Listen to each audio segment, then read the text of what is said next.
Coming at you from the better late than never department, here is my preview of the Virginia Tech football season heading into the 2016 season under new head coach Justin Fuente, who is replacing the legendary, absolutely legendary, just incredible man that is Frank Beamer.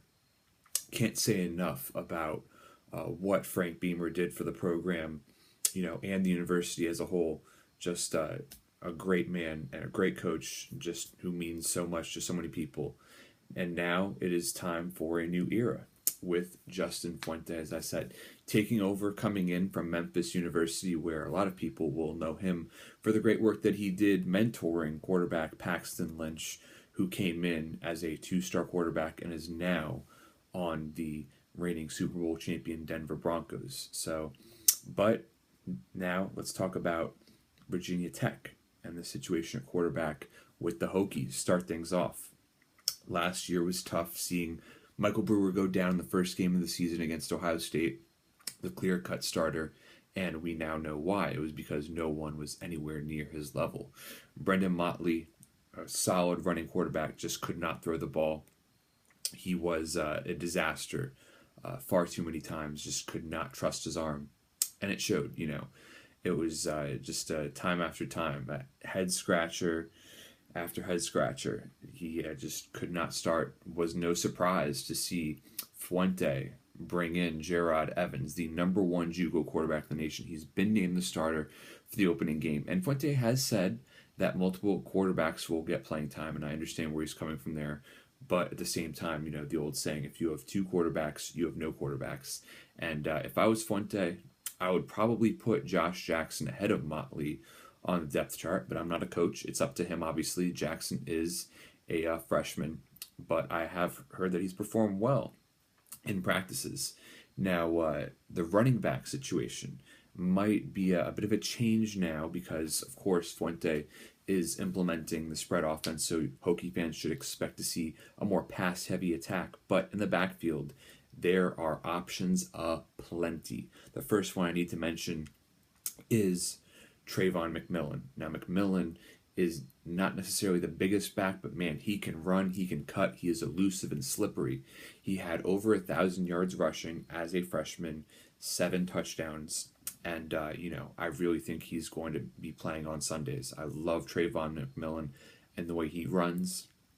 He is Virginia Tech's most successful running back, in my opinion, since the departures of the likes of Ryan Williams and David Wilson. It's not been the dominant running back school, if you will, since those guys have left. So, cannot say enough too about Sam Rogers, a walk-on who has more than earned his stripes. His toughness, his blocking, his ability to run the ball, get the hard short yards when they're needed, as well as catch passes and really turn it up a notch when he gets into the open field. Just makes him such a dynamic, deceptively dynamic player. You don't expect him to be a game changer, but Sam Rogers is a game changer, and it'll be very interesting to see how the breakdown of touches between not only McMillan, Rogers, but we also can't count out two fellas that really caught the Hokies' eyes back in 2014 as freshmen. Marshawn Williams, who of course is serving that 2-game suspension open the season, as well as Shy McKenzie, who has had more than his fair share of health problems. But both those guys really impressed me 2 years ago. I would like to see them become factors again in what could become a very crowded Hokie backfield. Now, with the receiver positions, we have a little bit more clarity, I guess you could say. Isaiah Ford is coming off the best single season for a wide receiver in Virginia Tech football history. Over 1,100 yards receiving, and he became the first Hokie receiver to ever have 1,000 yards receiving in a single season, which can kind of go to show what a running school Virginia Tech is traditionally. He just a wonderful player, great in the open field, great in third down. He's just an all-around great receiver, standing at 6'2", 195 pounds, and looking at his numbers right here, really, really impressive. 11 touchdown catches, 17 total on his career. He averaged 15.5 yards a catch, which just goes to show what a huge big play threat. He is, he's usable and serviceable in virtually any situation. And another guy who we will definitely be playing in the NFL. Would not be surprised at all to see him declare after this his junior season. Now, looking over at a depth chart, if you look at the Hokie depth chart on techsideline.com, it can be kind of deceptive because it's based almost exclusively on personnel. It doesn't really account for certain things such as suspensions, and or changes in formation that could take place. Cam Phillips, the number 2 receiving option, if you want to go by strict wide receivers. Cam Phillips, very athletic, talented player, but man, he made you scratch your head last year with all those drops. Drop passes are a huge concern for Phillips, but if he could get those under control, he has the opportunity to become a very special player and take some of the pressure that is inevitably going to be coming Isaiah Ford's way. Now, when we're talking about physical freaks, the most athletically gifted player on the team and perhaps the brightest professional future out of all Hokies, you could certainly argue, is Bucky Hodges. Bucky Hodges, a player a lot of people thought was going to turn pro after his redshirt sophomore season, but the consensus seemed from the NFL scouts that you really should come back and continue to develop. After all, he played quarterback in high school, still learning the tight end position.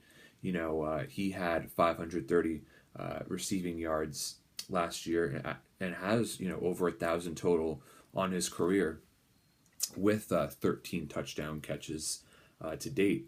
So, just has had so many great catches on third down, kind of like the king of the acrobatic reception at times. I know he's brought the smiles for so many Hokie fans in the end zone.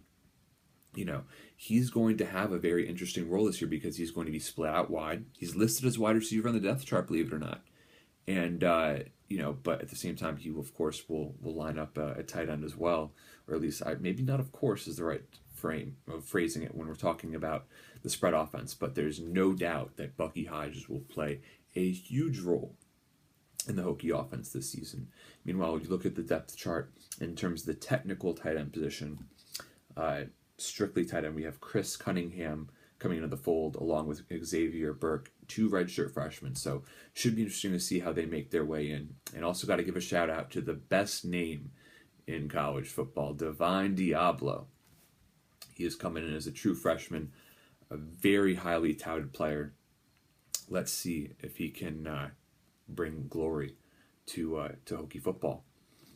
And looking at the offensive line, 3 out of the 5 starters return. And, looking at who will be protecting Gerard Evans's blind side, that is going to be a new starter there. It's going to be Yosua Nijman. Hope I pronounced that correctly. He is 6'7", 300 pounds, plays with great feet, got a good bit of playing time last year, so as of now, should not be a huge major cause for concern. Certainly a very athletic player and sizable as well. Colt Pettit is going to be taking over at left guard as of now. He is listed as the starter ahead of one of the most highly touted Virginia in-state recruits I can think of in recent memory, Wyatt Teller. A lot of people have been wondering what's been going on with Wyatt Teller. Rumors behind the scenes that it's discipline issues, but who really knows? I'm not going to speculate there any further. Meanwhile, starting center Eric Gallo, snaps will be in safe hands with his. I definitely like Gallo a lot and what he brings to the table. And Augie Conti is a returning right guard with, I believe, 2 years of starting experience under his belt. He started 23 games in his career, and the most senior offensive lineman of all, Jonathan McLaughlin. He has started on a regular basis for the Hokies since his freshman year. He started every game in his freshman and junior seasons, and has started 35 games total. Standing at 6'5", 294 pounds, the South Carolina native is going to certainly be playing for all ACC honors this season. Now, on the defensive side of the ball, before we get to the personnel side of the defense, have to give a huge kudos to Bud Foster, for staying on. Thank you so much, Bud, and we will get to your defense in part 2.